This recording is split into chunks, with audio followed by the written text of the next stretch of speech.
You know, they say your life flashes before your eyes in moments like these. But all I saw was gray. Not dark, not light, just a sea of unremarkable gray. I lived a life as plain as the color of the sky above. And then, in this twisted hunk of metal, amidst the cold and the chaos, it hit me. Why didn't I ever chase those light purple puppies? Imagine that. A life speckled with joy of nurturing something so vibrant. Maybe it's the shock talking, or maybe it's clarity.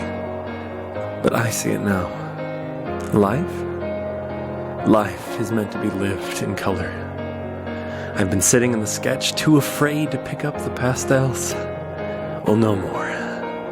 If I walk away from this, I'm painting my days with every shade of purple I can find, starting with those puppies.